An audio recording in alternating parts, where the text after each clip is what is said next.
she's a lesbian now? So anyways, yeah, screw Craig anyways, but it's just like, did I see their Insta? Yeah, I didn't see Tommy. I saw Molly's. They do have a cute little family and a cute little baby. But yeah, I meant to do that. I look more into like everyone's Instagrams. Like I wanted to see what Mora's up to. Miss Mora has actually it said that her and Curtis, that was over like maybe like a few months after. And then she got with Chris. I thought that was funny. And then they ended up breaking up too. Amy has a baby? Oh my god. Okay, I'm sorry. I was about to look it up, but not everyone in here cares about Love Island, so thank you for hearing that whole spiel, and I guess we can move on now. Whenever I try to do Mora's accent, because it's more like Irish, I get choked up like tink, but then the rest of what I'm saying, I'm trying to continue with like a regular English accent, and it just doesn't fit well. I really got to practice that. Oh my god, wait, I just want to see a before and after of Amy. What was her name? Let's say Amy, Love Island, season 5. Maybe I have to put UK. Love Island, UK, season 5. Amy Hart. Let me just look up images. OMG! What the? What?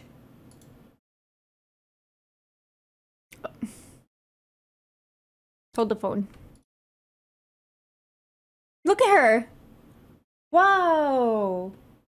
Well, I mean, this picture is not that. I mean, she just has some eyelashes here and like full glam, so that's different. But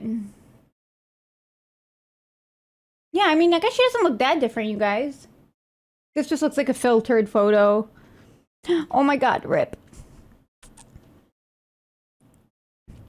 Yeah, it's oh my god, why do I have so many photos of her crying? Poor Amy. Who else cried? I cried like a baby when that scene when she's telling Curtis that she's leaving. Her makeup is super different, so her Insta is different. Let me see if it works. I'm not logged into Instagram on here. Amy, Love Island, UK season 5. Let's see. Oh, Insta. It already came up.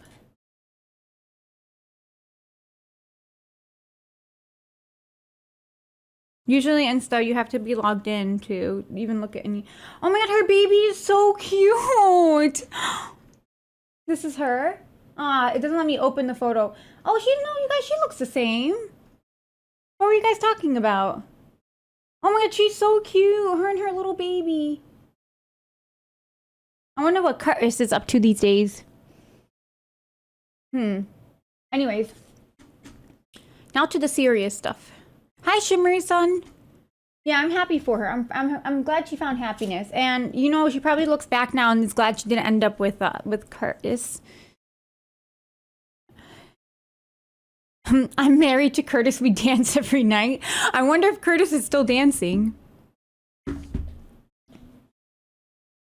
She looks the same, but not as epic on Google. Yeah, Google Images. It was just like a mix of her crying, photos of her crying, and also of just like super filtered photos. What is he doing these days? I don't know. Let's see. Love Island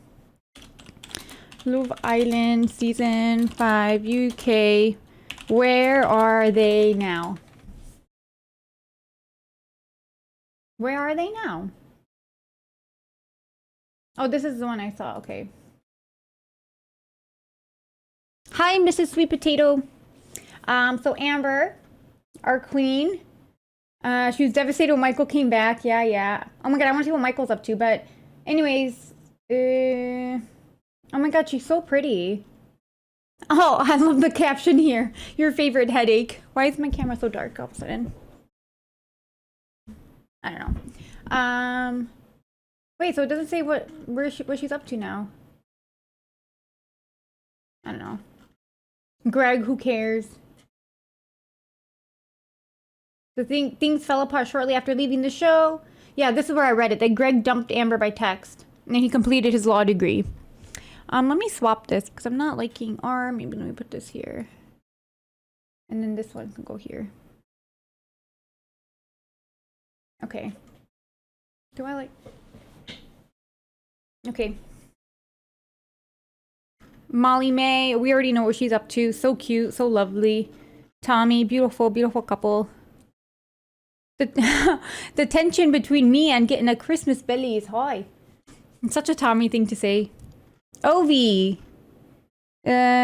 Still one of the fittest men. Okay. And instantly coupled up. However, they return. Yeah. Where's the update? Oh, okay. Ovi and India split shortly after the show.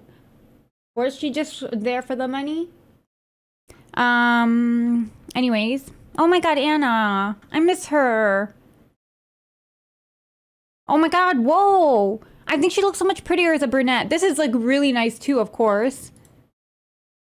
I just think she, brunette suits her better, but clearly she can pull off anything. Michael. Freaking Michael, let's see. He still looks the same too. Chapter 2, bigger and better. He's since become the winner of PCA British Championship. Okay, for men's physique. Okay. He's a little Arnold Schwarzenegger. Jordan. Whoa. Oh man, he looks so different with without the blonde too. I like this. He has since dated influencer Millie Hannah. Okay. And he now models all over the world. Lovely. Amy. We already know what Amy's up to. Also pretty. Mora. Here's Mora. She's an icon. She's a legend. And she is the moment. It didn't take long for Mora to cause a stir. Yeah, yeah. Oh my gosh, she's so pretty. She literally looks like a Victoria's Secret model over here. Okay, here. They split in 2020. And she started, March 2020. So they were together for like a good, maybe like 6 months or so, it seems, from summer 2019. And then she started dating fella and BFF Chris. And then Strictly's Giovanni? What? What does that mean? What? Who the heck is that? Is he another reality star? He kind of looks like Sarper. Oh, boy. No, it's doing it again. Oh, thank God. Oh, thank you, S Cloud. Welcome. That's a person? Thank you, Avery. I love how Avery still participates when he doesn't care about this stuff like these reality shows or reality stars, but he still participates. And I love that. I love that energy. Maybe another show? That's what I'm guessing. Oh, Strictly is Dancing with the Stars in the UK. Interesting. You guys know everything.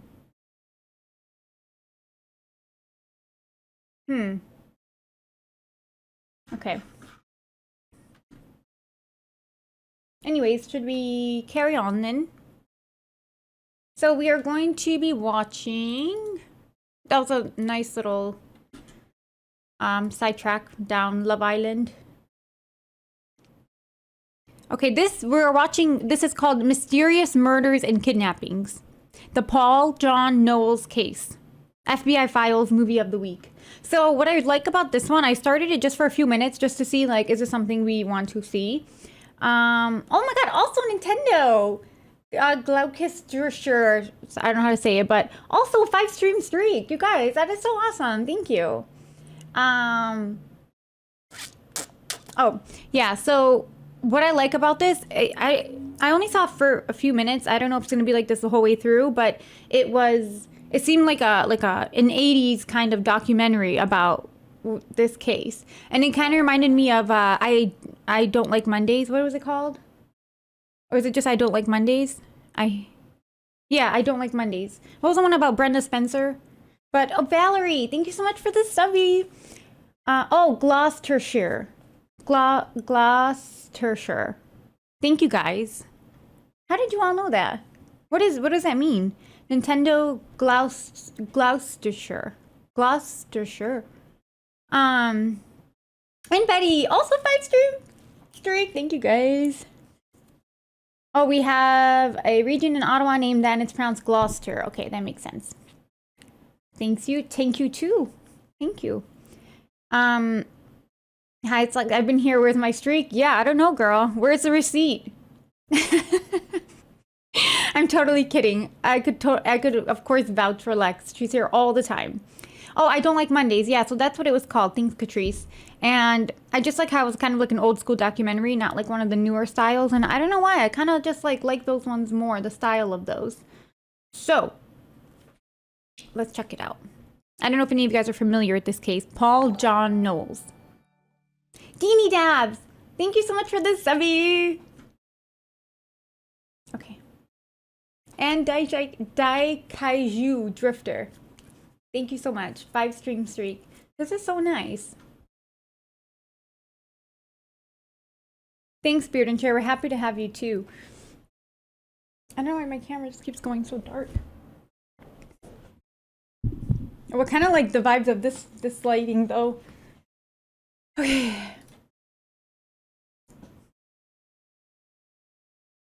A vicious killer. Right or die. Oh my goodness. Thank you so much for 5 gifted subbies. That is so sweet and generous, and thank you so much. Your support means the world to me. Sad Boy said I'm on mobile, so I don't know how to do the streak, but I can vouch for you too. You've been here. Did Weenie Penguini go to the ER? Did they say that? Have I watched Inventing Anna? I think so. The one with Ruth from... My mind is blanking right now. What was that show? Ozark. That was good. That was a really good show. I liked it. I had to close my app and reopen 3 times. Just keep trying. Yeah, I guess just keep trying. Thank you, guys.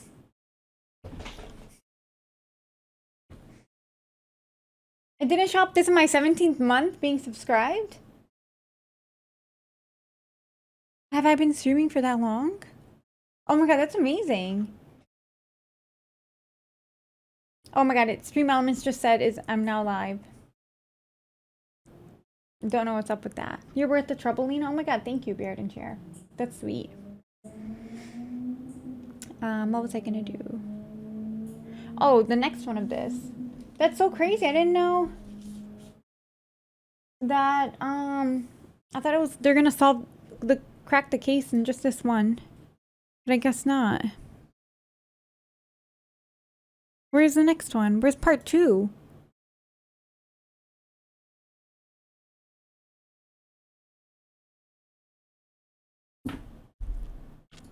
Let's see. Let me find it really fast.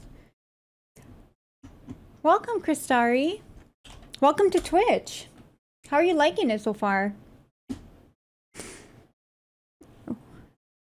OMG, they don't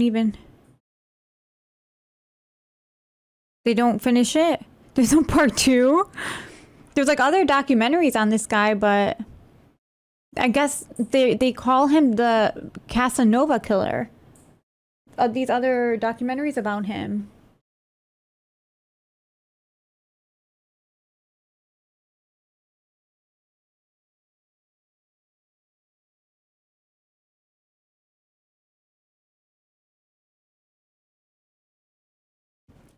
Let's see.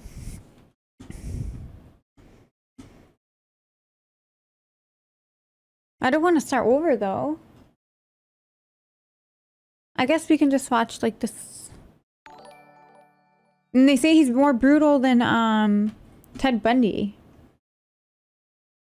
I guess we can just watch a quick recap from another one of these documentaries. The Casanova killer, they call him.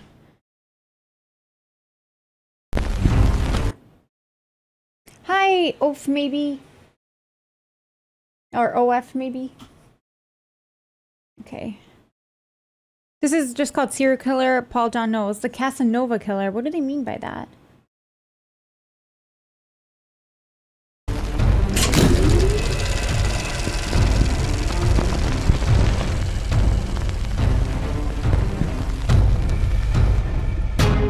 Look at this, is intense. To some women who met him, Paul John Knowles was smooth and charismatic, a cross between Robert Redford and Ryan O'Neal. To others, he was their worst nightmare, a cold-blooded killer with no pattern and no regard Casanova for anyone means ladies' but himself. man. For decades, Knowles traveled the country, racking up a slew of criminal charges, including kidnapping and theft. Then in 1974, he escalated and added murder to his increasingly long list of crimes. In the 19 short years between 1946 and 1965, Paul John Knowles had made quite the name for himself among the police. Beginning in 1954, when he was just 8 years old, Knowles had set out on a life of crime, mostly consisting of petty theft. By the time he was 19... Right, he kind of looks like my uncle, not gonna lie. Is your uncle, do they refer to him as a Casanova? Just curious. Escalated to kidnapping and was incarcerated for kidnapping a police officer. He was soon let go, however, starting a pattern he'd stick to for the next 8 years. Short stints in jail, followed by a return to petty crime, followed again by a short stint in jail. In early 1974, Knowles was serving a prison sentence in Rayford Prison in Florida, now known as Florida State Prison. While incarcerated, he began corresponding with a California woman named Angela Kovic. We didn't know any of this. Kovic, Your camera looks fantastic, Lena. Oh my god, thank you so much. We were just talking about that too. I'm so happy with it, and it just makes me want to use it like all the time. Maybe I'll put this guy over here. Recently divorced cocktail waitress from San Francisco, was delighted to have Knowles as a pen pal. He had a babe. And after just a few letters back and forth, had fallen in love with him. Before long, she'd hired him a lawyer who managed to swing him a parole and arranged for him to fly to San Francisco to marry her. However, upon seeing Knowles, Kovic called off the wedding. According to her, there's going to be a Knowles montage projected of an aura of photos. fear. Also, I hear the Roomba. It's in the next room, so it's going to be in here soon. Yeah, no, like, what is this? We need visuals. Not just slow-moving photos. Huh.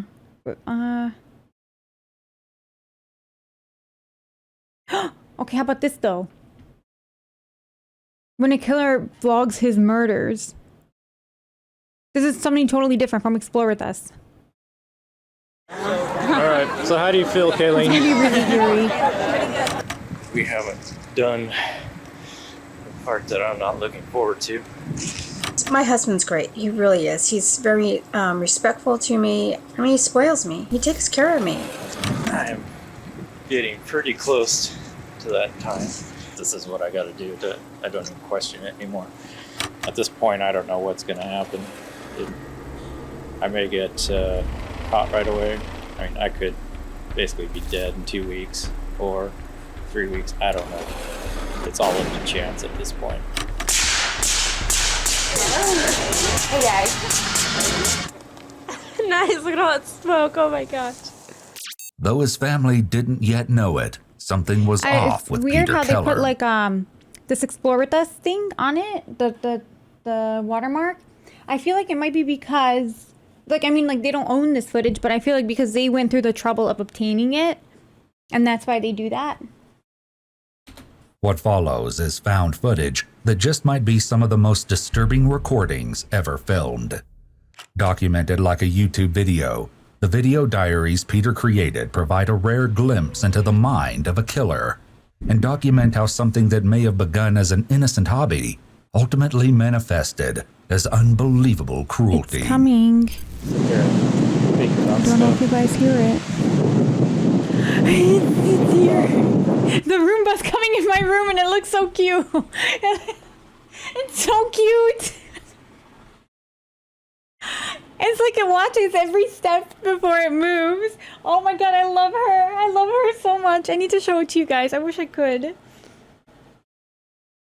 I wonder because there's like another carpet, a rug on top of my carpet. It climbed up. Oh my god, it's smart. It's a genius.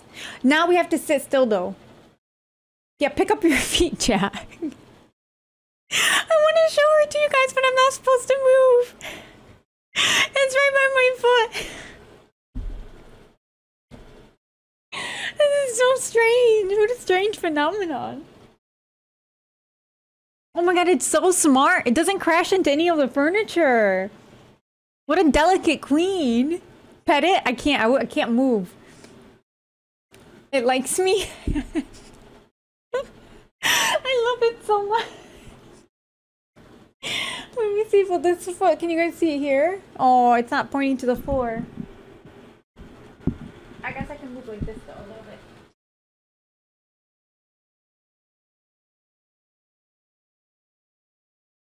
Can you see it? Can you see?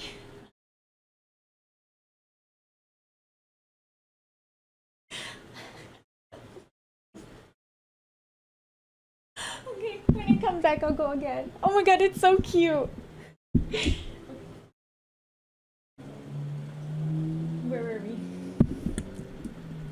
Oh.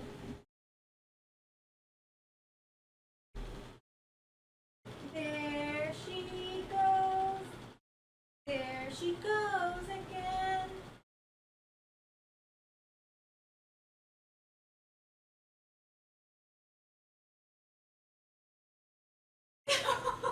Oh my god, it's so cute. It's so cute. My camera's falling. It's so smart.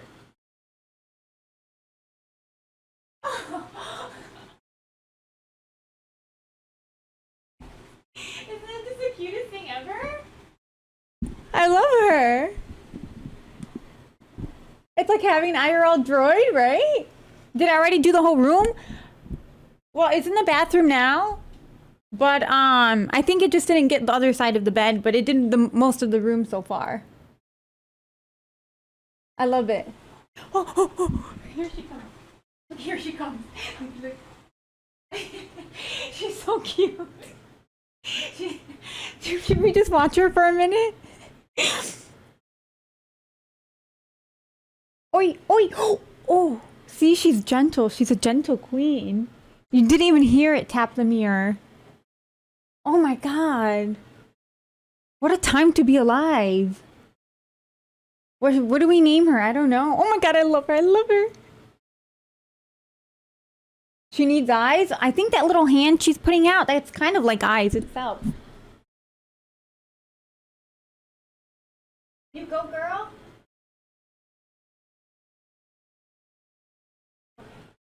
That was fun. Oh, she's back at it on that side. She's a meticulous queen. She covers all bases. Okay. She's so glam, I love it. I'm glad you guys are enjoying her as much as me. Okay. Yeah, she's a mini Amy. Okay. Is there some way someone could link which one she is? What, the Roomba? You should bedazzle her up? Oh my god, imagine a bedazzled Roomba. Thank you, Katafi, for clipping that. I'll ask Gaby which kind it is, because I'm not sure, but he got it on Black Friday, so during the Black Friday deal, so he got like a killer deal. It was like over 40% off, I think. What did you name her? I didn't yet. I didn't. That's what I was saying. What do you guys think would be a good name? She's right by my foot. Let's see. Oh my god, now we really should not move. I should pick up my feet though, so she knows to get under my desk.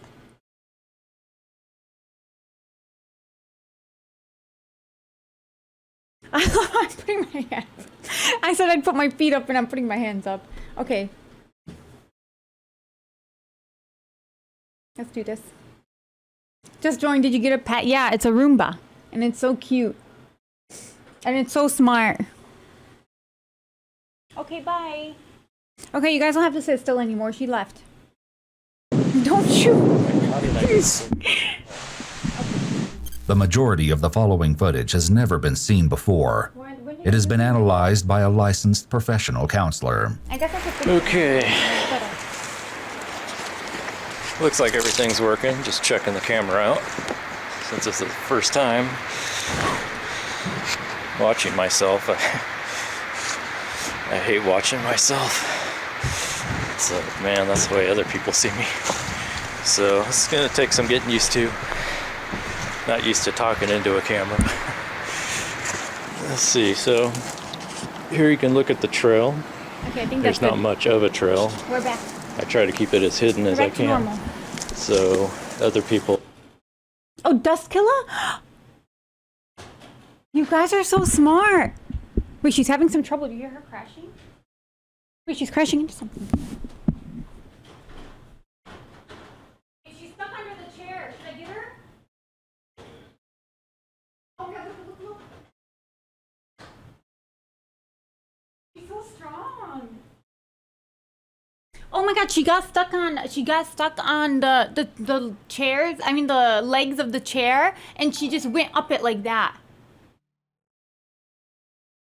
That is so cool. I thought she was stuck. Abby's like, no, it's okay, leave her. And she did it by herself. Is my daughter okay? I got scared for a second. I thought she needed help, but she's got it covered. She knows what she's doing. The Roombas are evolving. You guys, that was just amazing what I just saw. I'm telling you. I can't believe how it hopped over the leg like that. Yeah, she was off-roading. Okay, sorry. Back to this. Did it come in your room? It did, yeah. It mapped the whole room. I might come back for a second. Oh, is it okay if I'm not in the same exact spot? Yeah. Yeah, she's an independent queen.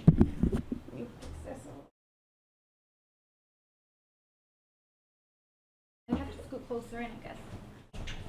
You guys like my light too? I got this from Black Friday during the Black Friday special. Actually, no. I got the curtain lights, and then I didn't like how it looked. But AB got me this light, and it's so cool. This is just one feature I have it on right now, but it's amazing, like the different effects you could do. Okay, back for real this time. We'll She'll be stay off of streaming it, all on her which has own worked soon. so far. It's pretty far out, so nobody's been up here yet. I usually come up with between a 30 and 40 pound pack. Every time I bring a load of something up, I'm actually starting to get a lot up here. Try to make it as easy as I can during the transition time. So far I've got a Is this bed, guy planning on living in the blow-up woods? bed, mattress, with blankets and pillows and clothes and stuff to keep me comfortable. So we'll see how long I last doing this. I don't know. Just what exactly Peter was doing in North Bend, Washington isn't yet clear. It's incredibly rare to have self-recorded footage of a killer, and is especially interesting in this case because the scope of Peter's chilling plans could hardly be imagined from the casual conversations he has with the camera. Basically come up here on the weekends. But of course it'd be casual. It's not like the killer is going to be talking about it, like already, what he's going to do. Or on a Friday. Hi, Alicia. We literally just started. This is called When a Killer Vlogs His Murders by Explore With Us.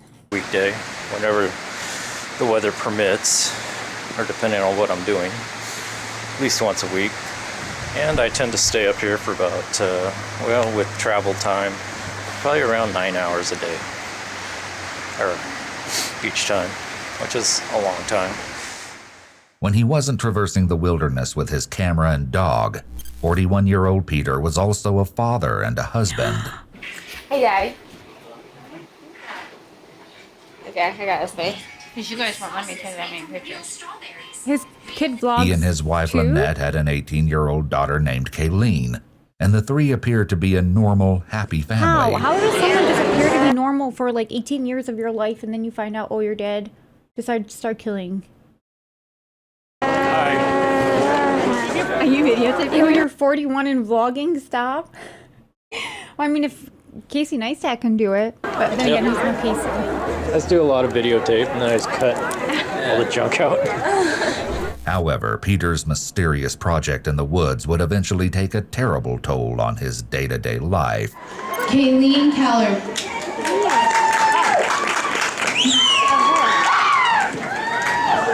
All right, so how do you feel, Kayleen?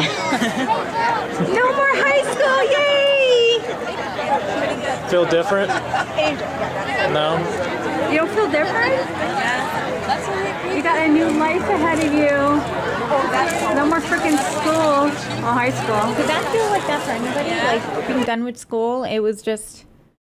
Did you feel like it was, you know, you're on the next chapter? I didn't think so. To me, also, seemed kind of just regular. Maybe because like also I did dual enrollment, so like my college did this thing where like you could take college classes while you're in high school for free. They pay for it. So I was already kind of like introduced to the college life, and it didn't seem like any big deal graduating. Can anyone write a quick catch up? I can fill you in, Jackie. We just started this. We're only 4 minutes in. All we know is that this is called When a Killer Vlogs His Murders, and that's pretty much it. We were just introduced to the guy. All we know about him so far is he has like some kind of mysterious project in the woods. We don't know what he's up to yet. But also we're seeing some other footage from his camera, and it shows that he has a family, a wife and a daughter, who just graduated high school. Busy Cat, thank you for the Prime subby. Yeah, you got till tomorrow to get your stuff out of the house. So. No, she's living with us forever. Sorry, Carson. Forever.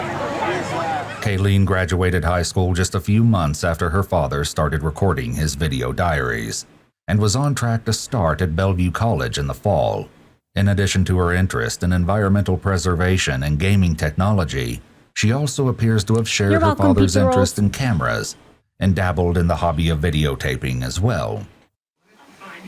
Can you take a picture of me and sell me on eBay? AB, when you get a chance, can you get me one of these? Another one of these? It's in the cabinet. Come on, go. Lynette also sometimes used the camera to film videos she uploaded to YouTube. Hi everyone. My little puppy's looking outside. Okay, I got a lot of stuff to show you guys that I'm going to put in my store. I'm so excited. This is bag 2. And I had so much fun making these too. You guys got a lot of products in here. But I want to first show you, look at Dino. He just got a haircut a couple days ago. My husband was like, he's looking too scruffy. I am a very shy person, and doing these videos really helps me open myself, because I figured if somebody doesn't want to watch it, then don't watch it. I'm not forcing you to. So these videos really help, and he really helped me. While Peter worked to refurbish computers, Lynette struggled with medical issues, and as a result, wasn't able to work full-time. My husband, a few months ago, went out and bought me this big recliner for my back, and I just now starting to use it. He's so happy. It's so weird. Usually it's like oh, good night, Josh. Like the BTK killer, how he had like a normal family life, 2 kids, a wife, and they never suspected anything of him. But meanwhile, he was like one of the biggest serial killers ever. And it seems like that's where this is headed too. I love this chair. He's here. He's supporting me. He takes care of me. Even though I can't go back to work and I'm home in pain all the time, he gave me my scrapbooking room with my dream come true. She made and sold custom paper flowers and shared her scrapbooking hobby in local fairs to bolster the family's income. Oh my gosh, I'm so excited. Pretty much this is my anniversary present. I'm so thankful that my husband was able to give me that so I could stock up on supplies for me. And I also got some stuff for you guys too. Even my husband was looking at this and was just like, oh my gosh, look at the detail. From an outside perspective, it appeared that although the family faced challenges, they were sticking together and making things work. But as later events would reveal, all wasn't going as well as it appeared. Yeah, you can watch me open this thing. This thing's always so heavy, but works good. This impressive structure, affectionately nicknamed Camp Keller, was what kept Peter occupied in the woods for so long. Disguised as part of the hillside, the only thing that might give its presence away is a temporary tarp stretched over part of the roof, but Peter took care to conceal that with brush. This is something I wanted to do probably since I was a teenager, to make a home underground somewhere so I didn't have to live around people. Oh my God. One of my projects today is to take all this Imagine wood hearing that I've like your cut dad up or your recently. husband saying that. Whoa, dude, thank you for the subby. Right, sad boy, he's grown. Like, get over it. You have other people to worry about now. I'm sorry. And stack it up, pull it down, so if somebody stumbles out here, it not as noticeable. It's just now I have the means, I'm able to actually pay for it. I've spent a lot of money on this so far, thousands of dollars. Thousands more on guns and other stuff, other hardware I'm going to need. everything I can think of. The bunker was a shocking feat of engineering, considering all of Peter's supplies were either gathered from the forest around him or carried in from his house, which was about an hour's hike away. This is kind of an outside look. My wood pile on this side.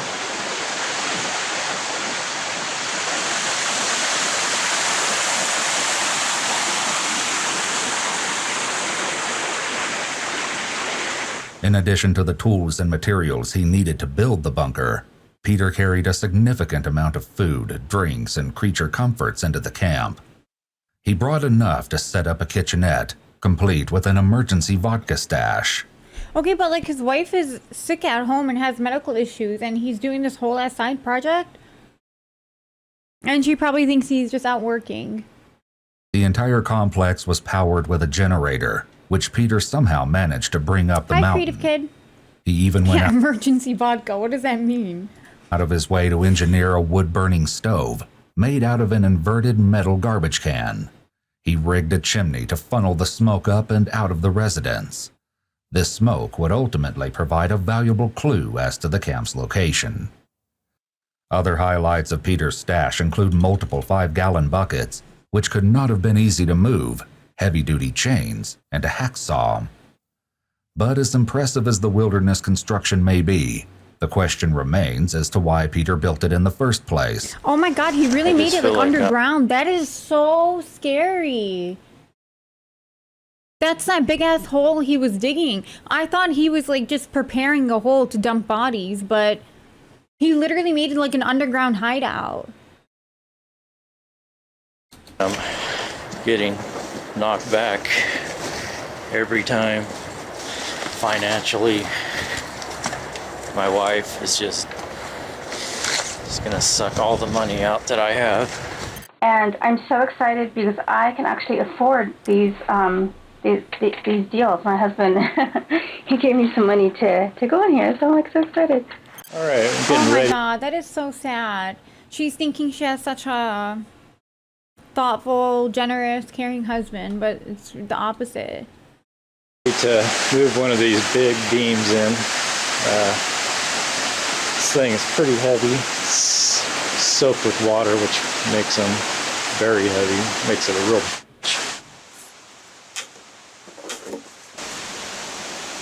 Let's see. I met him when I was in high school, but I just, wasn't interested. And then I met him again, and he was so sweet. We became like best friends. He said one of these days he wanted to get married and have kids, and he asked me what I wanted. And I said, I want to get married. So then my sister, we were getting along at the time, she really liked him, and she said, well, you got to just, you're going to regret it if you don't. So I was like, okay.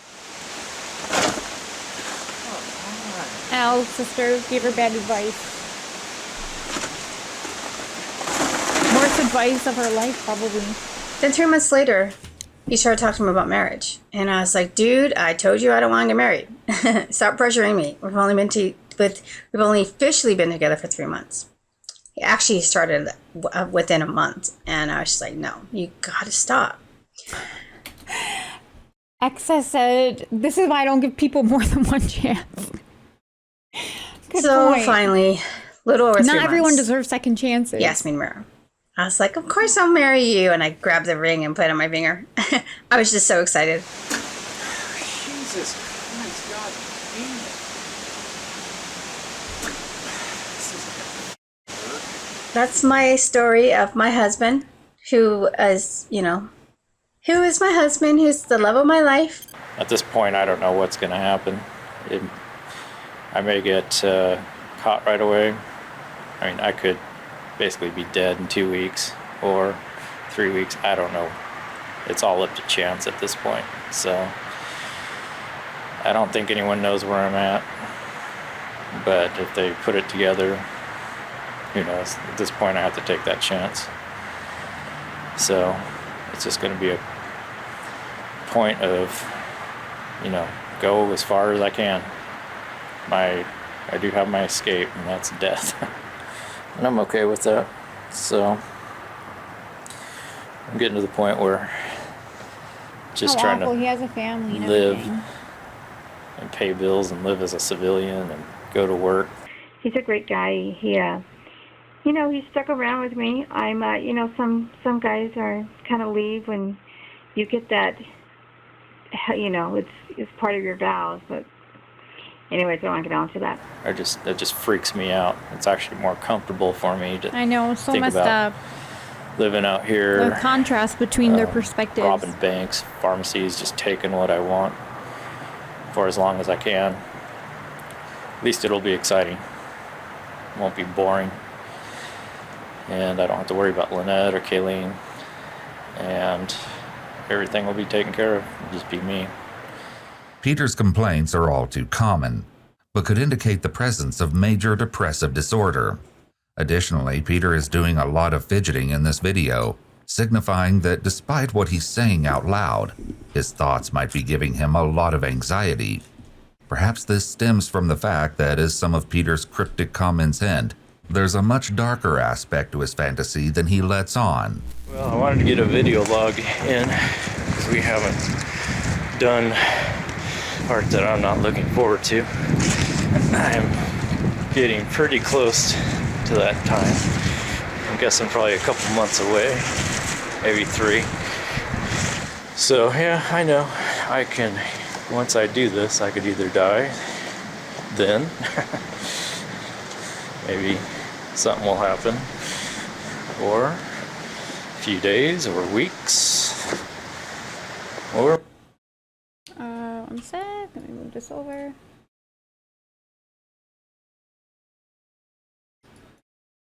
maybe even years. My goal is to make it 10 years, but that's the other hard part. It's either to not care about dying and to still care about the project. Peter's comment that he wants to survive for 10 years out in the woods complicates an already strange situation even further. He isn't just aiming to leave his day-to-day life and job behind. There are Lynette and Kayleen to think about, and so far, he hasn't shown any interest of bringing them along on his adventure. Go ahead and open this. Oh my goodness. Oh my god, that's so true, man. So sweet, you guys. Sorry, I'm whispering. My husband's Why is sleeping. this giving Michael Scott trying to survive in the woods alone? Does it need to come back in here? I can stop it. I can run it. No, it's okay. It's not. It's not just. It's not scanning. It's just clean. Oh. Thank you.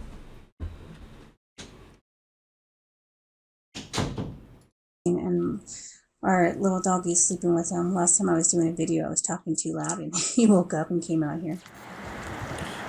Part of me has a hard time even imagining doing what I'm going to do, but as I think about it, I always come up to the same conclusion every time.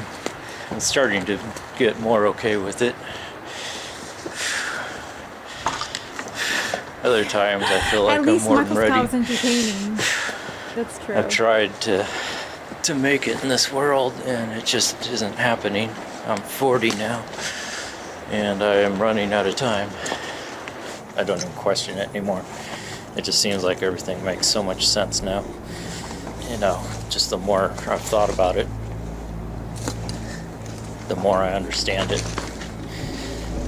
I don't really feel bad about it. I'm so mad at my dad right now. I'm so grateful for my dad that he's not like freaking creep like this. Creep / secret killer / building an underground hideout. It's just the for way it is. For his crimes. You know, certain things happen that cause this to happen. So, just kind of accepted it and just rolling with it. Well, this is it. Home sweet home.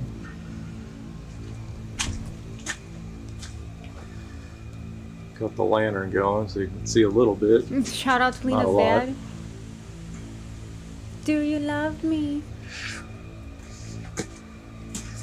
You know, I often wonder if what I'm doing is the right thing. And I think it is. Oh my god. These statements, though shocking, actually align with the earlier theory that Peter was suffering from a serious depressive disorder. You know, as I do this for hour on hour, it's like I just sit there and think about stuff. Think about, like, how did I get so f***ed up? I'm sorry, David, but you need to check your audio levels. At this point, and this many vlogs in, I mean, you should have perfected that shit by now. How did so many things go wrong?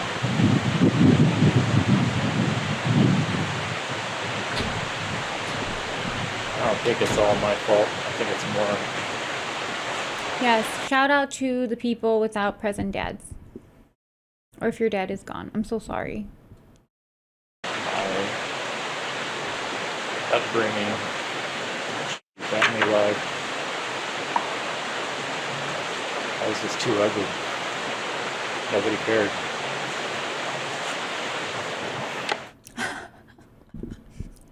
Nick Webb said double homicide on my ears. My God.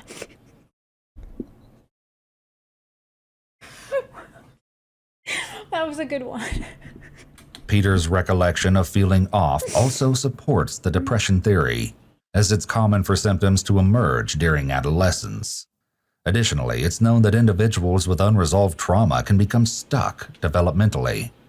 This could very possibly be what happened to Peter, as he previously mentioned that he'd wanted to build a camp like this since he was a teen. If he became emotionally stuck at that point in his life, it could explain his apparent resentment for his family, along with the continued desire to depart from society. Yeah, basically last year has been really tough on me. I've been coming to terms, realizing just how pathetic I am. And there's just no hope. But it's tough. Wasn't interested in anything anymore. Couldn't motivate myself. All I did was work on this. This is the only thing that can make me feel better. But I think I've come to terms with it.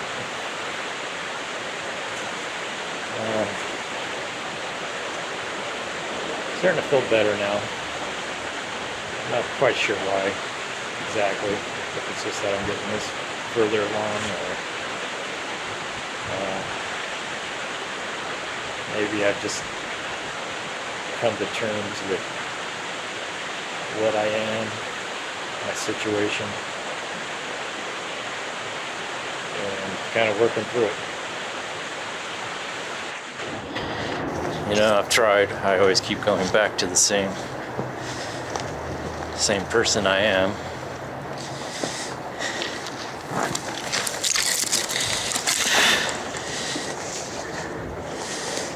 I guess it's also because I don't have anything. I never did. No money. My looks are horrible.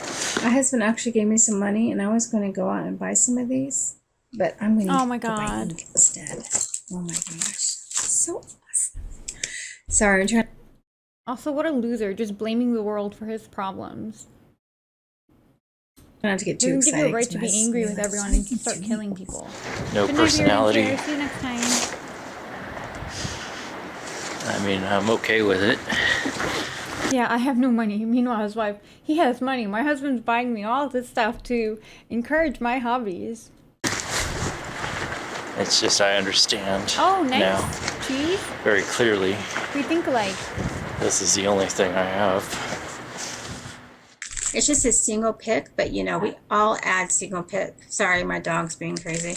My husband's probably chasing him around the living room. I know, my husband spoils me. He hates seeing me in pain, so tonight he came home and he gave me another $20 because he knows I'm going to the doctor's tomorrow and he wants me to stop at Michael's and get some more stuff.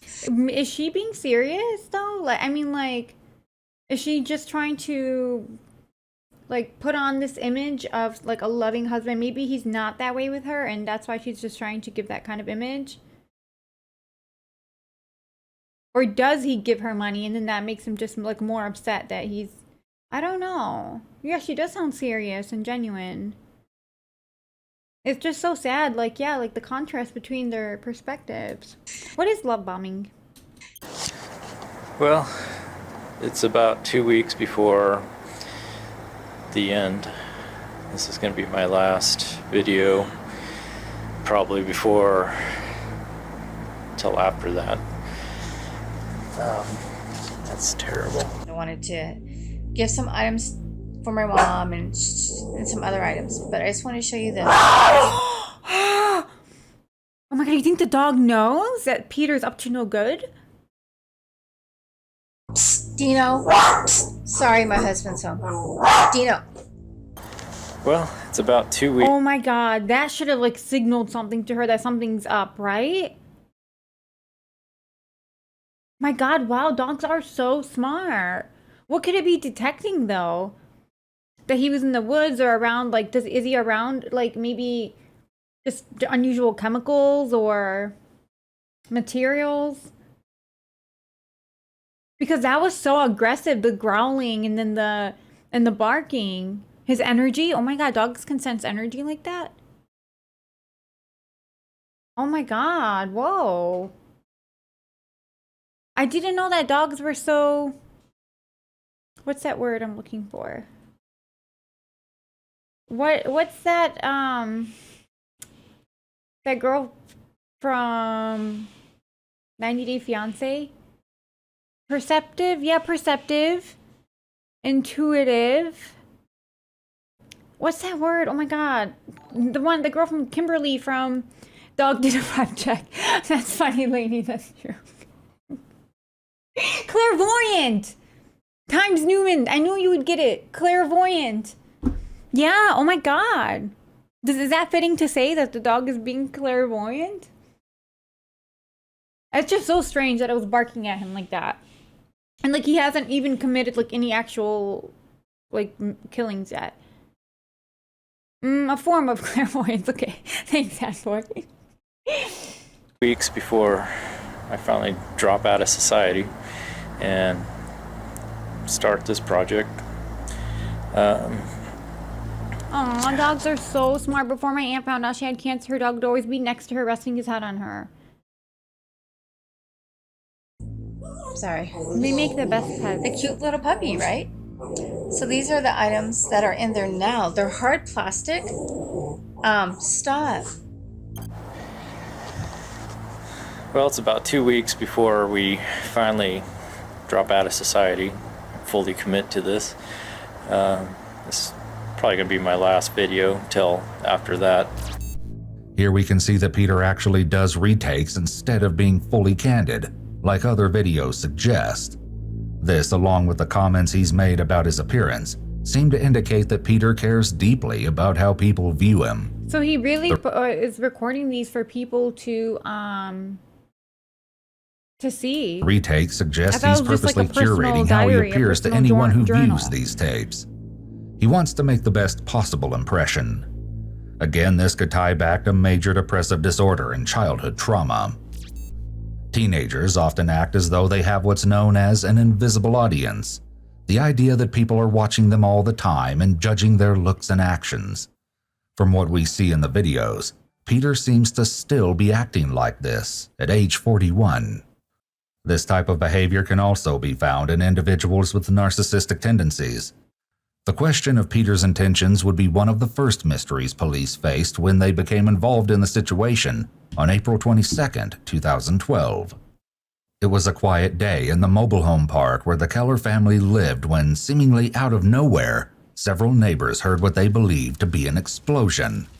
When they saw flames coming out of the windows of the Keller home, the neighbors summoned the fire department. Firefighters swarmed the home, climbing on top of it, even as the blaze ate through the roof. They had no idea just how seriously they were risking their lives until later. Once the fire was doused and investigators entered the residence, they discovered Peter Keller was nowhere to be found. Iwu spoke with Cindy West, a retired police sergeant who worked on the Keller case, in an exclusive interview. I was actually the public information officer, and I think it was a weekend, because I was actually heading out of town and I got the phone call. So I turned around came back into town and arrived up there in North Bend, and then the investigation started there. And as the investigation went on, it just snowballed from what the heck happened to, wow, this is bigger than I think anybody thought at the start. For those of you who aren't familiar, a public information officer handles all inquiries about an active case, providing private citizens as well as the media with information that's been approved for release. As such, Cindy was intimately familiar with the inner workings of the Keller case. The day of the fire, tracking down Peter became the police's highest priority. In just a few hours, they located his vehicle parked downtown. The keys were left inside, but there was no evidence as to where he might have gone. When they entered his workplace to ask where Peter might be, all his co-workers could offer was that Peter had already left for the day and had stated that he might be back tomorrow, next week, or possibly never. Police also discovered that Peter had recently withdrawn $6,200 from the family bank account. Everything suggested that Peter was either in danger, running, or both. For now, police had no idea where he could be hiding. But they weren't clueless for long. Police got lucky when searching Peter's home and unearthed a hard drive containing Peter's video diaries. Combined with what else was discovered in the residence, Why is it so crazy, this photo of him? the investigation went from so much serious darker to than what we've downright seen bone before. chills they would uncover. They also knew that there was a chance they could be dealing with a hostage situation. A direct approach could endanger Peter's life if he was being held captive, or spook him if he had hostages of his own. They needed to make whoever was inside come to them. You guys on the number 3 side, can you get to that window and break it out? Oh my God, they really did find him so quick. Gas in there? Brian, there looks like a slot or a window that's propped open in the back, directly towards the dirt wall, but I couldn't see it. He's got something over it. Maybe you guys can throw a log through it or something. But if we throw a number 2 in that ditch, it should cycle right up into the tarp, should push it right into the structure. That's exactly what they decide to do. The response team keeps the bunker surrounded in the hopes that the gas canister will drive those inside out of the bunker and straight to the waiting forces. But after about 10 minutes, nothing has changed. Yeah, it's dissipating finally. The first one you sent in is dissipating. You want me to throw a 98 under the window, the open window where we first gassed? Yeah, if you can do it from your position. With the gas canisters having no effect, the team is forced to reconsider their tactics. For planning purposes, if this gas isn't going to work, Oh my God, we may look have at the that. command The power post of try to technology. They could see through it? What is it detecting anyways? What are the white spots? locate like a Yeah, and also, wildland. what happened with his wife and his daughter? Oh, it's he. That's interesting.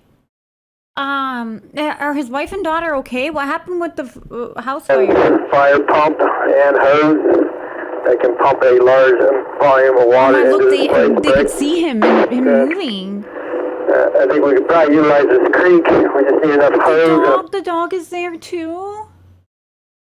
and a pumping station to get it, up to where we want it. We've got new photos showing this bunker may have multiple levels. Big copy. This information actually came from Peter directly and the self-recorded videos that they found in his burned-out house. Well, this is the end of the day. I'm getting wrapped up, getting ready to leave. I don't know if you can see me, but kind of one last look at everything. That's my fireplace, wood stove, whatever. Murder. Pretty dark. Yeah, I don't know. It's like, I think that's what it's leading up to. Now we're going upstairs.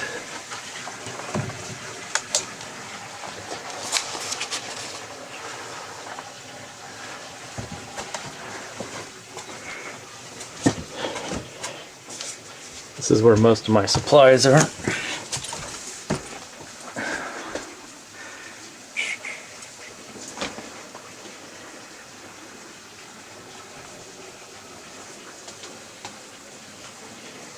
pretty well stocked up. My window.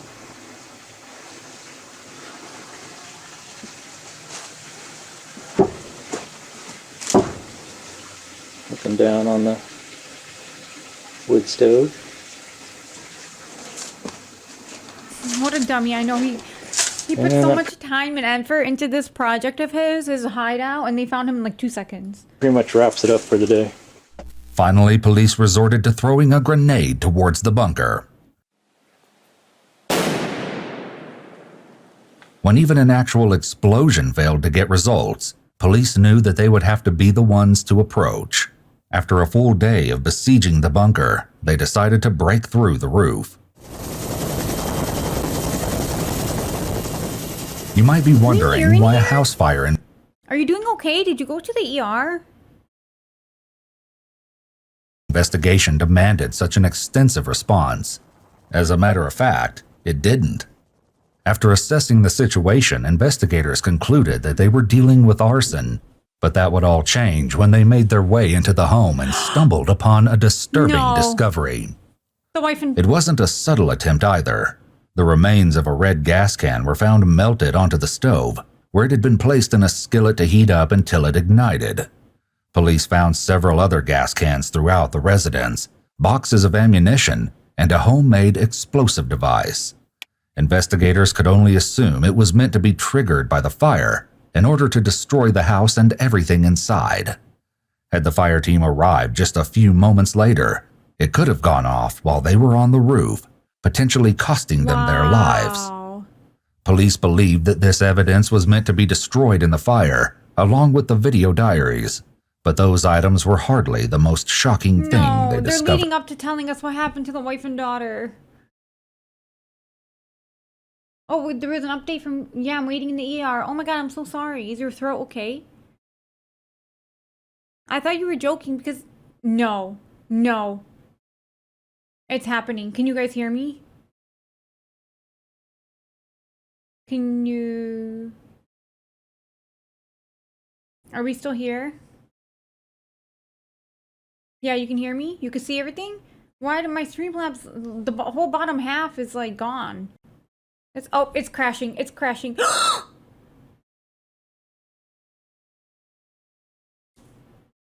Still good? Did it happen? Still here? What the heck? I don't know what's going on. You're scaring me? I'm sorry. I'm sorry, guys. I didn't mean to scare anyone. It was literally about, like, okay, half the, on my Streamlabs, the whole bottom half just disappeared. It cut off. And then the same thing happened where both windows just minimized and then it went up again. That's what's been happening every time it crashes. So I thought it was happening. Oh, whatever. Okay. Well, at least we're still here. I don't know. I don't even know. Maybe the crash is the friends we made along the way? What do you mean? How could it be? I'm on Streamlabs. I don't have OBS downloaded, but maybe I should next time. There were 2 bodies in the bedroom of the Keller home, untouched by the fire. Tragically, the bodies were identified to be those of Lynette and Kayleen Keller. Untouched by the They fire? had both been shot in the head. Nice.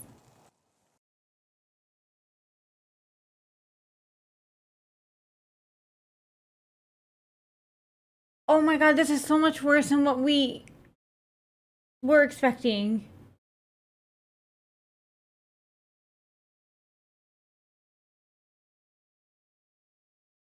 Oh my god, now looking back at the footage of his wife vlogging her hobbies and stuff, it makes it so much more sad. What an idiot. What an idiot.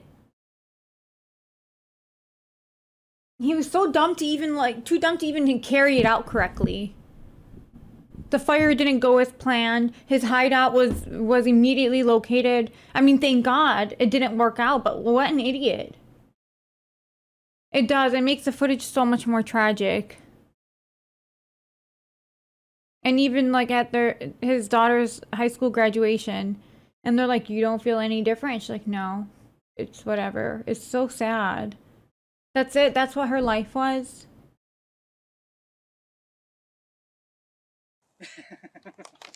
Nice, look at all that smoke. Oh my gosh. Okay, make sure you don't touch this, Okay. because this gets really freaking hot. It seems that what Peter's video diaries have been hinting at the entire time was killing his own family. Part of me has a hard time even imagining doing what I'm going to do. But as I think about it, I always come up to the same conclusion every time. I'm starting to get more okay with it. Retired Sergeant Cindy West was once again willing to share her thoughts on the tragedy. I don't think either of them knew it was coming. Again, based on the conversations that we had with friends of both of them, it sounded like he was a loving, great husband. So I think they're both blindsided by it. And, I don't know. This case just racks my brain. There's no way it's ever going to resolve in my brain, because you just think, why? Not only did he kill his wife and his daughter, but based on the friends and neighbors, he had this dog that went everywhere with him, hiking or apparently to go build a bunker, for all these years. And he killed the dog too. He was afraid that the dog would give him away in the bunker. And so he killed the dog too. He killed little Dino. There's no explanation. I mean, I get that he obviously had some sort of mental illness. Dipstick wasn't hitting the oil with him, but it just makes you shake your head. I've seen a lot of stuff in my career, a lot of bad things.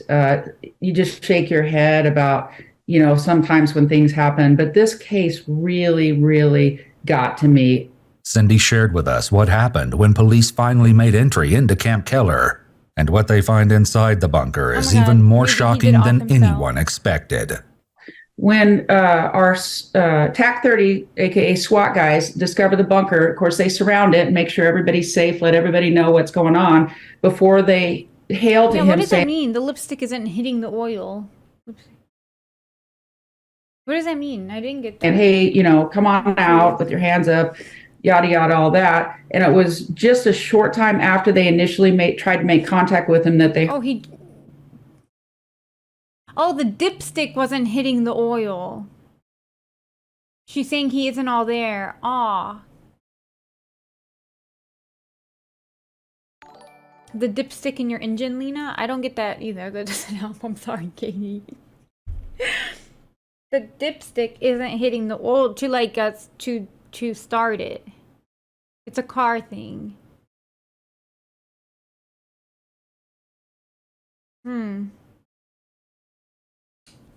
It's sad. Use it to check the level of your oil. Oh! A car will start with no oil, but it won't live long. Lena needs her oil changed. Maybe my dipstick isn't hitting the oil. You can pull it up and wipe it off. I know what you mean now. Thank you so much. I know exactly what you mean now, because I've seen that in movies and stuff and in real life. People taking the stick out and wiping it. Oh, there's low oil. That's why the dipstick is not. That's what she means. The dipstick isn't hitting the oil because the oil is low. So I get it now. Thank you guys. Car go vroom vroom. Thank you, Katie.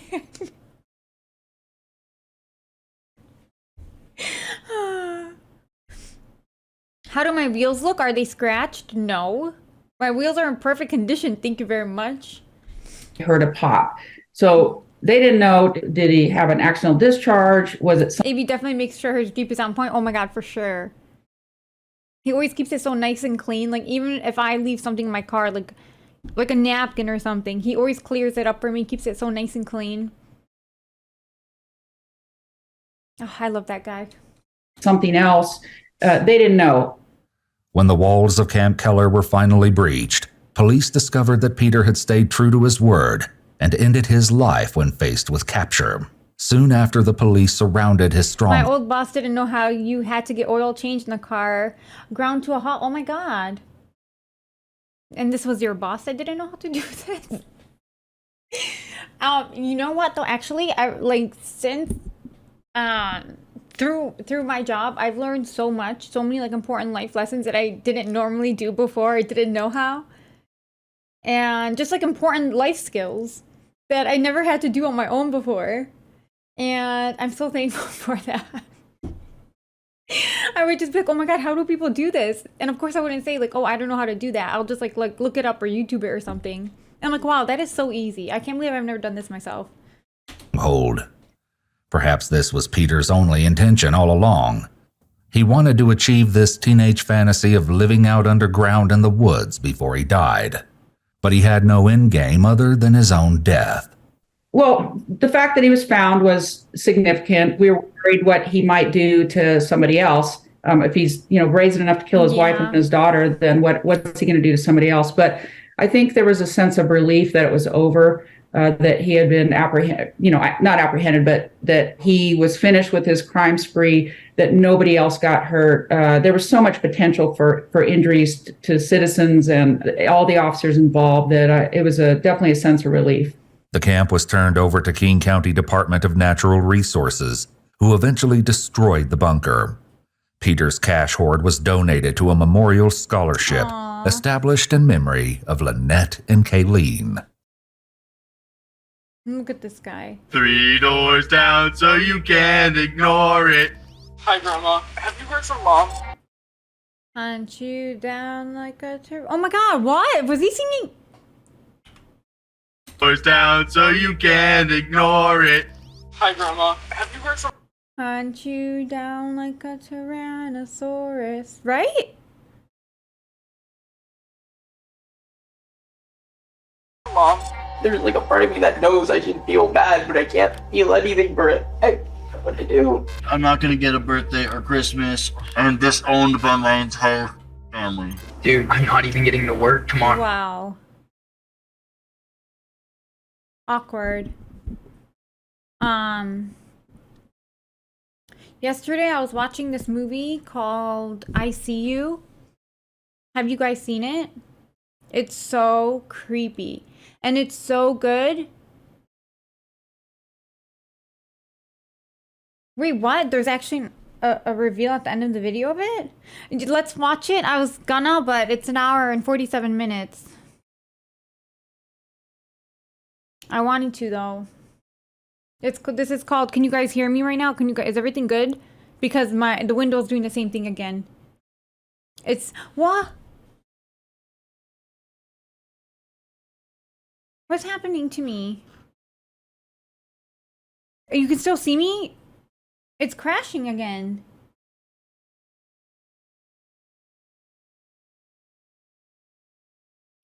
Okay, I don't know. I don't know why it's like cut off, but okay, whatever. Yeah, that movie I See You is so good.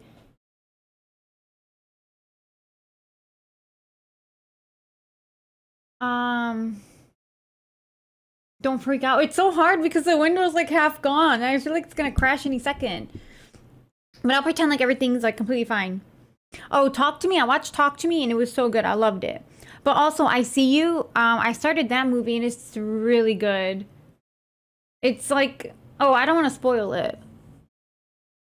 Yeah, so I don't know. I don't want to say anything because I don't want to ruin it for anyone. But it's so good, you guys. I definitely recommend it. You should all watch it and I'll finish watching it and then we could all chat about it. Oh my God, it's almost 10.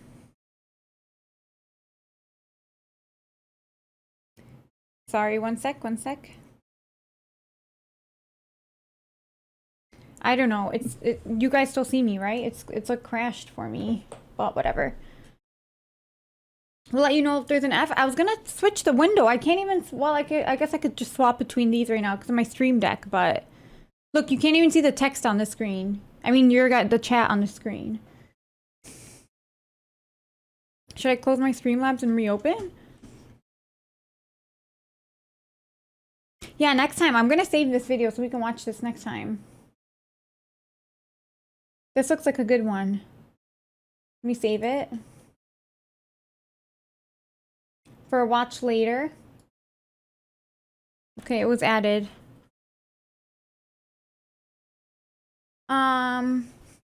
There's this new game called Paranormal Investigations. I really wanted to show that to you guys. It's so cool. It's like Phasmophobia, but like a more in-depth version, more story-based, more exploring. Good night, Karastick. Thanks for hanging out. I should probably go to bed soon too, but yeah, I mean I should. I really wanted to show you guys that game for a little bit. I don't know what's going. It's not my browser. It just Streamlabs. Just like, have I tried Demonologist? No, actually I haven't. Let me see if I have it downloaded. But I feel like Demonologist, maybe I should try it first off stream, so it's not like annoying for people watching. Let me see if I have it. Manage downloads. Oh no, I didn't finish downloading it. It's in my library, but... Or Mortuary Assistant. Mortuary Assistants.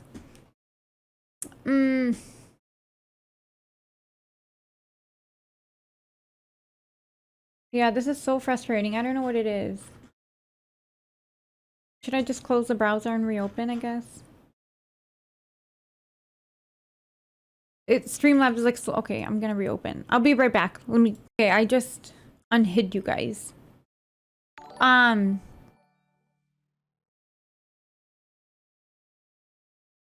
was I gonna say? Oh, a good time to say, if you're new here, don't forget to follow. And yes, here's the Discord. Thank you so much, Sarah. Okay, I'll make sure notifications is on.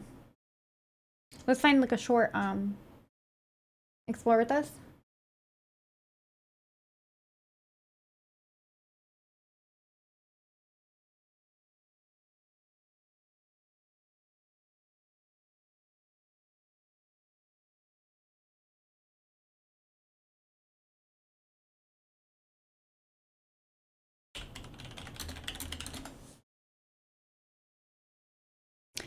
Beating up my pretzels bites. Be right back. Oh my god, I just had some of that. And it was so good with some cheese. Oh my god, that video when a killer vlogs his murders that we just watched, it was only uploaded 4 days ago and 3.4 million views. That is insane. That is so crazy. Anyways, let's see what they got. All their videos are pretty long.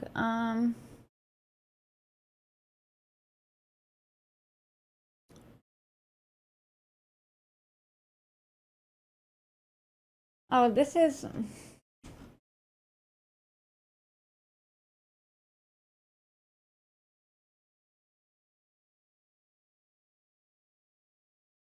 Let's see.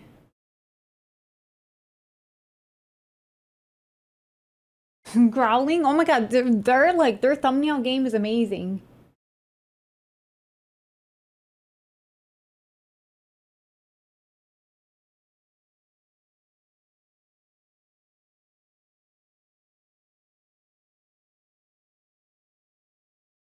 Okay, this is a quick one, I think. It's called Last Photos with Disturbing Backstories.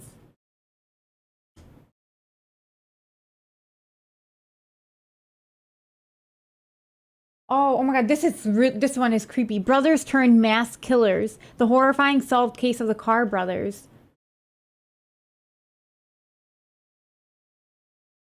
Oh my goodness.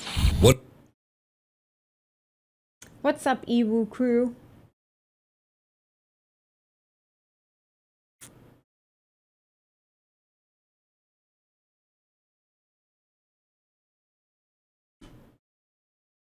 What is up, Ewu crew? It's the Raven, back to share another shocking, interesting, or just strange but very true story with you. This is so creepy. Today we are going to be covering a case so horrific that it will leave you speechless.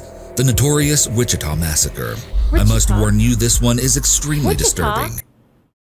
Isn't that where the BTK killer is? Wichita, Kansas? And if you're anything like me, it will have you double-checking the locks on your doors and constantly looking over your shoulder for weeks to come. So if you can handle it, let's dive in, because the twist at the end of this one is absolutely mind-blowing. Our story begins with Reginald and Jonathan Carr, two brothers from Dodge City, Kansas, who shared an especially strong bond, one that would eventually lead them to work together to commit a massacre. The young men had endured a rather rough childhood, as after the death of their 2-year-old sister caused the family to spiral into dysfunction, they had to grow up fast. It has been alleged that abuse and neglect were prevalent in their formative years, and some family members have even come forward with allegations that Reginald and Jonathan were victims of violating assaults that we cannot discuss in detail here on YouTube, purportedly at the hands of their mother's various boyfriends over the years. By the time Reginald was 18, he had been through his fair share of physical altercations in school. Meanwhile, his younger brother Jonathan, at only 16 years old, had even attempted to take his own life whilst in high school. By the time the Carr brothers reached their early adulthood, neither of them were strangers to local law enforcement. 22-year-old Reginald and 20-year-old Jonathan were said to have had a lengthy criminal record, one that they intended to make even longer if given the chance. And unfortunately, that chance would come sooner rather than later. The two ended up traveling to Wichita, Kansas, with the intention to do something that neither of them had ever done before. And one cold night, soon after their arrival, a young man named Andrew Schreiber unfortunately found himself in the wrong place at the very worst time. Keep in mind, it was winter in Kansas. It is Wichita in Kansas then. How many, tragedies are going to come out of this city? And the temperature had been dropping below freezing, so most people had chosen to be safe and cozy within their own homes. But not everyone was so lucky. Andrew was intercepted at gunpoint while returning to his vehicle after shopping at a convenience store, and his captors drove him around to different ATMs, forcing him to withdraw money for them before taking him to a remote area, shooting holes into one of his tires and leaving him there. Now, this event is interesting because although many people think of it as the first stop on the brothers' crime spree, only Reginald was ever actually convicted of this crime, and Jonathan was found not guilty in relation to this incident, meaning that whoever I blame Wizard of Oz. Reginald's accomplice remains unidentified to this day. Only 3 days after the attack on Andrew, Reginald and Jonathan were driving through neighborhoods in Wichita when they stumbled upon a woman who had been sitting in her car parked in her driveway. Some sources report that the brothers had Are you kidding me? Someone just literally in her driveway minding her own business?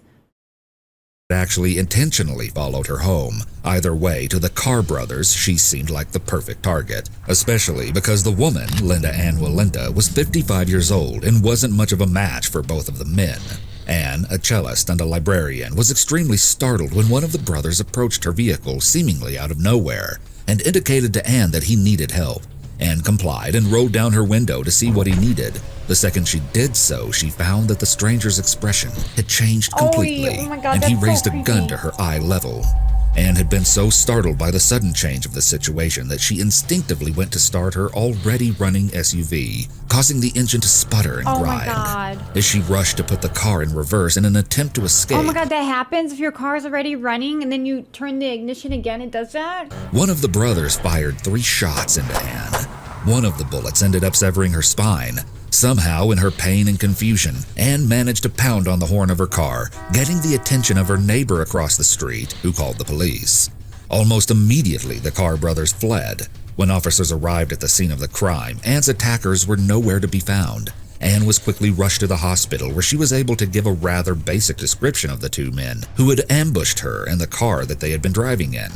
The descriptions that Anne provided to police were not much, but they were enough to lead investigators to assume that they were potentially dealing with the same attackers who had targeted Andrew just days before.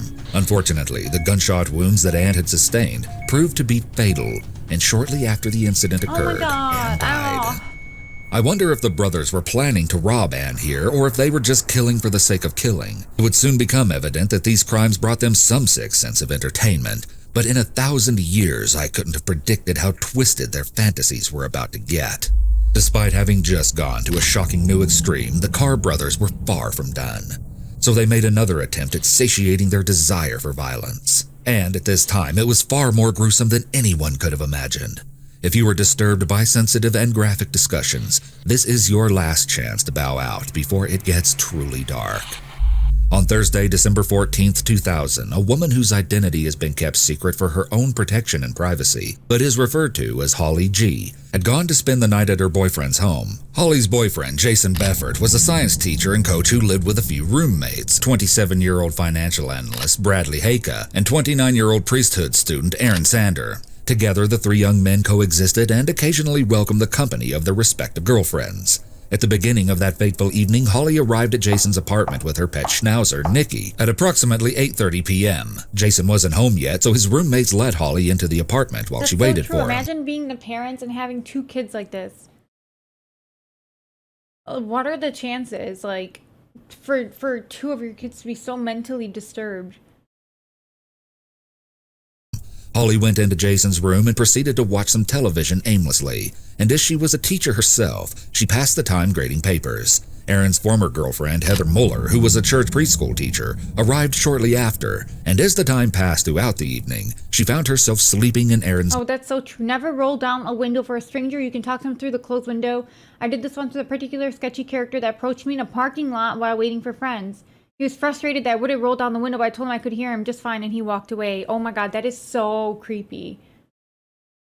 Honestly, like, if I'm, like, driving, or if anyone even prompts to try to talk to me through, I don't do it. It's like, I don't know you, you know, nothing is going, whatever the case. Like, you want to tell me my taillight is broken, I don't care. I don't need to know. I'm just not, like, I've seen too many movies, watched too much true crime to do that. To even, like, stop and talk to a stranger, I swear. I won't do it. Bed, while Aaron slept on the couch. Lena, it's me. Imagine one day I come across you guys, and you're trying to wave me down. Oh my god, when we were in San Francisco with my brother and his wife, we had just finished eating at this restaurant, and then we were walking down the street going back to our car, and we walked past, like, this ice cream shop. And it was weird, though. They had, like, toys and, like, other sweets, too. So we were kind of just looking through the window. And we're like, this is so interesting. And one of the guys who works there, like, he saw me and he was, like, waving. And he's going like this and waving. And I'm like, guys, keep walking. I'm like, why is that guy, like, waving at us? And he's like, he probably recognizes us. So we went in and he was like, I'm such a big fan. Thank you for coming in. He just wanted to give us ice cream. That wasn't my initial thought. My initial thought is he's dangerous. Do not approach. We need to walk away.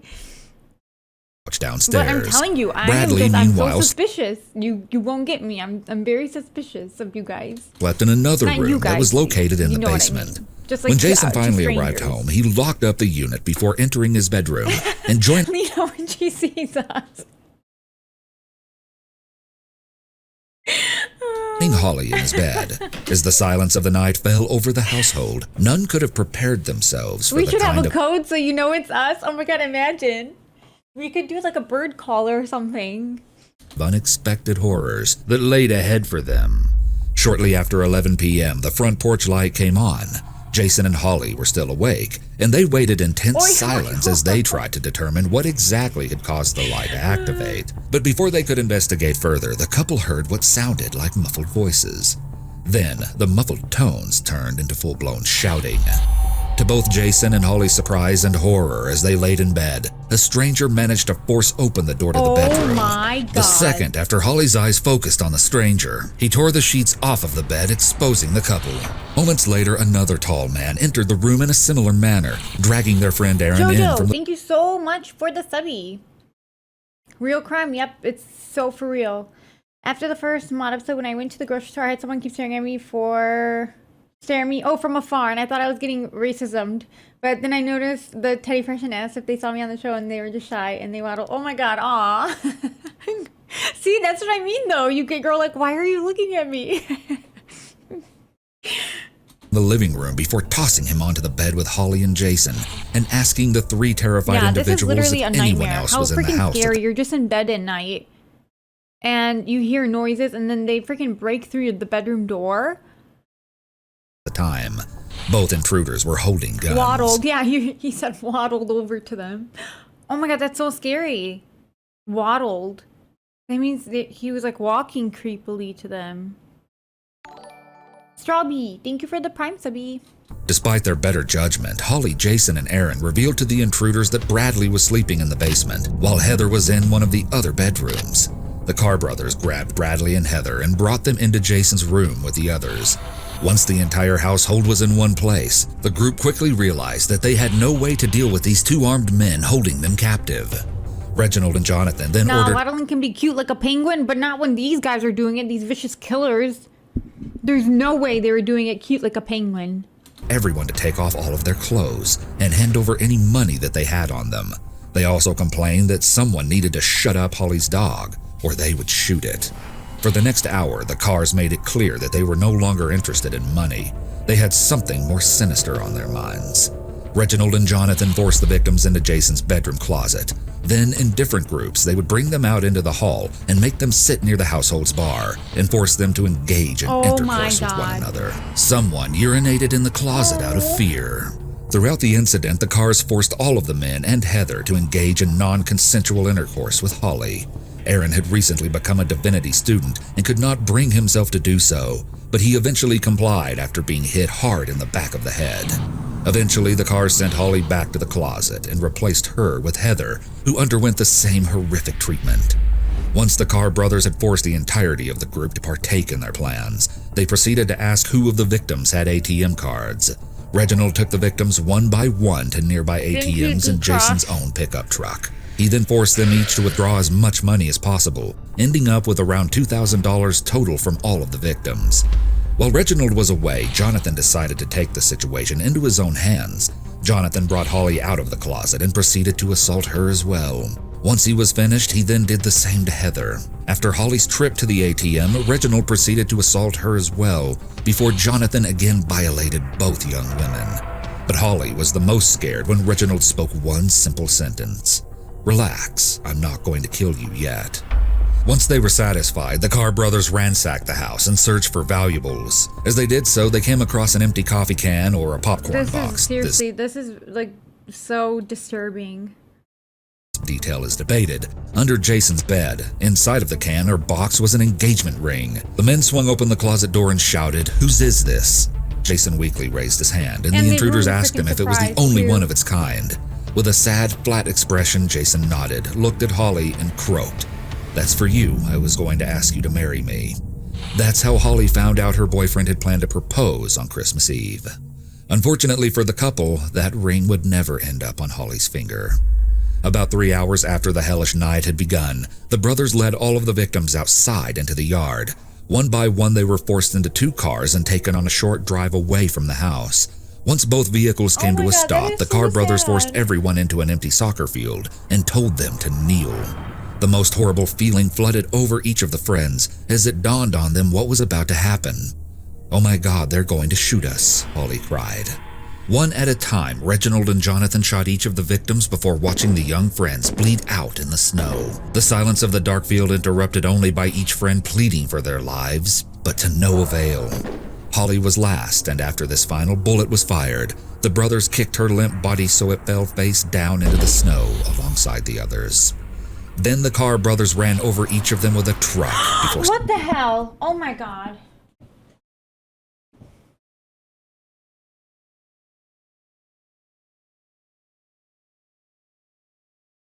Do we finish this? I think this is the first time where I'm like, and what's so crazy? This is only 17 minutes. Usually something so gruesome and evil is like stretched out. And no, it's so short, specific, and to the point. It's so disturbing, right? It's too much. And Betty's Love Island reunion. I would, but it's if it was something short, not like a full episode. That's why I picked this video. I'm so sorry, guys.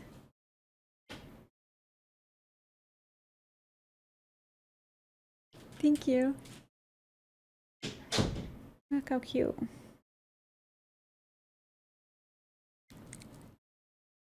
Should we just finish it?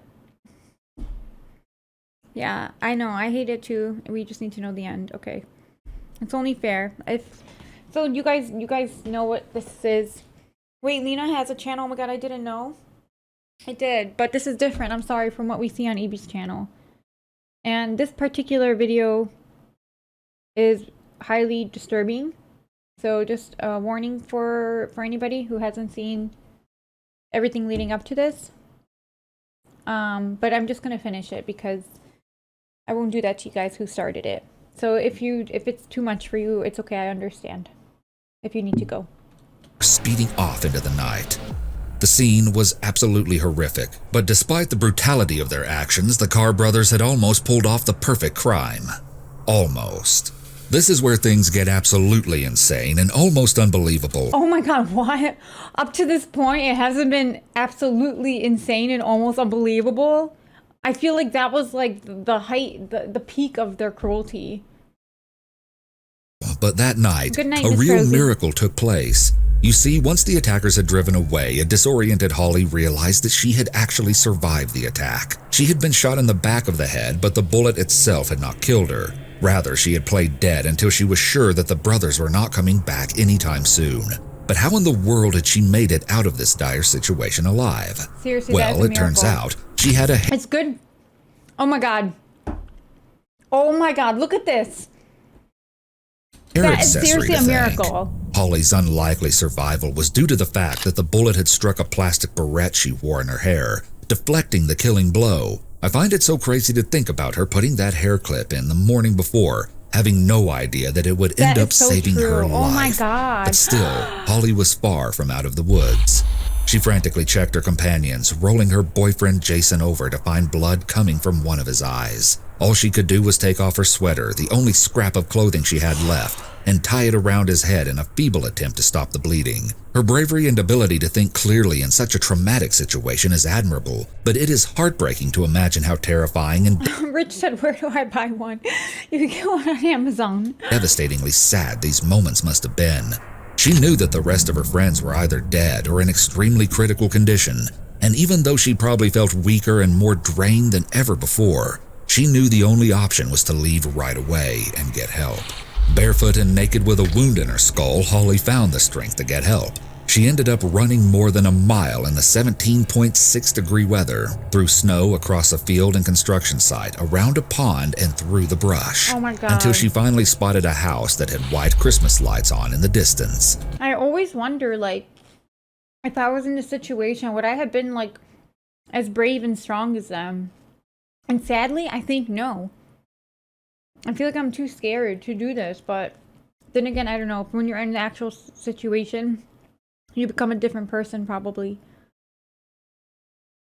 I hate thinking, I don't know why, I just always put myself in people's shoes like that and wonder what would I have done. But that's true. Yeah, Holly is unstoppable. Good for Holly G. Practically crossing over several fences, some with barbed wire, Holly cowered and felt a rush of fear every time a car passed on the nearby road.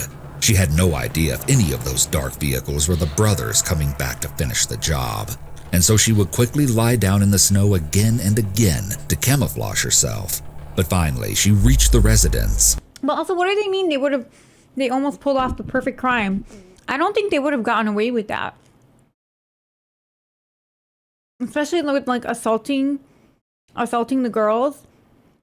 They would have eventually tracked them down, right, through DNA, or no? She began to bang on the door, pleading for someone to help her. A couple answered. There must have been some kind of trace of evidence in the home. There's no way, and they were just in too many rooms. The door, and although they were shocked at the sight of a naked woman around. covered in blood at 2 a.m., they kindly wrapped Holly in a blanket before offering to call the police. Holly was afraid that she would die before help arrived, so she recounted the entire night to the couple and later a 911 dispatcher as fast as she could. When the police pulled up outside, Holly was in fact still alive and was subsequently questioned before she was sent off to the hospital, where she ended up surviving her wounds, which included a fractured skull and frostbitten feet. But sadly, her friends and dog were not so lucky. After the Carr brothers had shot everyone, they returned to the house and killed Holly's dog with a golf club. I have no idea why they would feel the need to... Disgusting. So disgusting. Who does that to an animal? If you're gonna do that, just freaking shoot it. With a freaking golf club? Like, what the hell? I hope they get the worst punishment. Do this, but I guess I shouldn't even be surprised at this point. Now, I find what happened next really intriguing.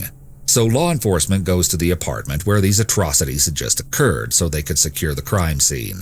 And when one of the officers was standing outside, he noticed something very peculiar. A car was driving by, which was already a little strange since it was 4 a.m. in a secluded residential area with very little traffic. Not to mention the snow-packed streets made driving very difficult. But he caught onto a small detail that ended up being extremely telling. The driver stared straight ahead the whole time while passing, not once acknowledging. I love how outraged all of you guys, like, despite everything we heard, which has been so evil, but when it got to the dog, it was like, that, like, tipped the scales. It reminds me of, like, in Sopranos, Tony Soprano, how he's so, like, sensitive and empathetic when it comes to animals. And they were doing, like, even that, when they were doing that intervention for Chris because of his drug abuse and, like, the people he was hurting because of it, things like that. When he found out that he killed the dog, what's the dog's name? Oh my god, I feel like the dog's name makes it just, like, gives it more of a comedic effect. But anyways, when Adriana was like, and he killed the dog because he fell asleep on it. He's like, what? Tony was just beside himself. He's like, what? You killed the dog? And he was, like, more upset than he had been in the whole... He hadn't even been talking up to that point. He wasn't even, like, involved in the conversation until he found out that he crushed the dog. What's the dog's name? It starts with, like, a C. I don't know. I'm the obvious crime scene surrounded by police tape, and then the vehicle headed back in the direction it had first come. Coquette? Was it Coquette? No, not Fifi. I think Coquette. From Cosette. Zap, you are so smart. It was Cosette. He's like, what? You killed little Cosette? This was so suspicious that the officer took down the license plate number and instructed a sergeant to pull the car over and identify the driver. When and then, the man like, he behind got up and, like, he was about to, like, hurt Chris because of it. Wheel handed over his identification. It turned out that it was indeed Reginald himself. However, at this point, the officers didn't have enough information to know their culprit was right in front of them. Oh my god, wait, they got pulled over? The direction it had first come from. This was so suspicious that the officer took down the license plate number and instructed a sergeant to pull the car over and identify the driver. When the man behind the wheel handed over his identification, it turned out that it was indeed... Oh my god, please let this finish before the raiders come in. Reginald himself. However, at this point, the officers didn't have enough information. They're gonna be like, we didn't ask for this. We're gonna scare everyone away. But like I said, I'm going to be courteous and finish this for all of you who have stuck with it up to this point. No, their culprit was right in front of them. What. And so after a short stop, Reginald was allowed to continue on his way. From what I could gather, it seems that police were only on the lookout for Jason's stolen truck. Don't traumatize the raiders. I know. I'm just trying to get through this video. At this point. And so the white Plymouth that Reginald was driving it's didn't okay. alert. It can't get worse than this, right? I'm sure we saw, like, the most... That's it. We're past, like, the horrific stuff now. Aw, Cam, thank you so much for the raid. Welcome, everybody. Everyone, make sure to follow Cam if you're not already. Cam Grants on Twitch. If you're just joining, yes, it's time for justice. Don't worry, we're watching some true crime. However, we're towards the end. All the evil, horrific shit is done with, and the cops are on to the culprits. So this is good. Don't worry, there's nothing to be scared of. Alert them. But get this, he was actually on his way to swap cars with Jonathan, so little did he know he had just escaped by the skin of his teeth. It wouldn't be until later that morning when Reginald went to his girlfriend's apartment that the jig would finally be up. That's because one of the Reginald neighbors had a girlfriend. I wonder if she knew, like, she must have been on to something. There's no way your boyfriend is this kind of person and you don't suspect anything. There must have been red flags. Who was watching the news was... Yes, Alicia says we will protect you, chat. horrified to notice that the exact pickup truck police were looking for in relation to a quadruple homicide was parked outside, right next to his own vehicle. The man watched as someone carried a big TV out of the pickup truck and into their apartment, and then he quickly ran to his car and sped to the nearest police station to report what he'd observed. Sure enough, when officers arrived at the apartment complex, they were sickened to see the discarded bedding and clothing of the 5 friends who had been attacked strewn around the area. When police... Yeah, there's no way they would have gotten away with this. Even if Holly G didn't survive, there's no way. Knocked on Reginald's door, he actually moved like he was going to jump off a side balcony to escape. But it was too late, and he was surrounded. Yes. Meanwhile, Jonathan was in store for his own rude awakening. He had been staying with a friend and was shocked when she confronted him in the morning about the news reports, after she realized that he was wearing the exact clothes police said their suspect had on, as well as the fact that one of the cars authorities were looking for was parked right outside. Reginald's girlfriend had reportedly described the white Plymouth that Jonathan now had to police. At first, I couldn't believe Jonathan didn't take the time. Julia said, "Don't panic, guys. Everyone already died horrifically before you got here. Yeah, you guys, you've been spared. You came at a good time. It's almost at the end of the video, but still a good time." Change his outfit for this very reason. But then I remembered, oh yeah, he didn't think they'd left behind any witnesses, so why bother? He hesitantly asked his friend how she knew about all this stuff, and boy, was he floored when she explained that one of the victims had actually survived the brutal attack. Long story short, the police were soon called, and after a brief foot chase, Jonathan was apprehended as well. And get this, Also, yes, this is important to say though. I do want to point this out. Always wear a hair clip. Thank you, Dexterous. One of the girls, the Holly G, the only reason she survived, you guys won't believe this. She was wearing a claw clip in her hair. So she was shot in the back of the head, but the claw clip just slightly dodged it from having the bullet kill her. Isn't that amazing? That's like the one good thing about this whole video. Detail I found while researching was that while he was riding in the car following his arrest, My hair's not long enough. Wear one anyways. he asked what capital murder was, how the death penalty was administered, and whether a person who received a lethal injection felt pain. I just find these questions kind of eerie considering how little empathy he had for the helpless victims just hours earlier. Ultimately, the Carr brothers were linked to the other recent crimes in the Wichita area. The state charged each of the brothers with more than 40 counts, including murder, and the jury returned separate guilty. Yeah, no, okay. Thank you, Jay Mallory. That's a good point. Not when you're driving. I learned this too.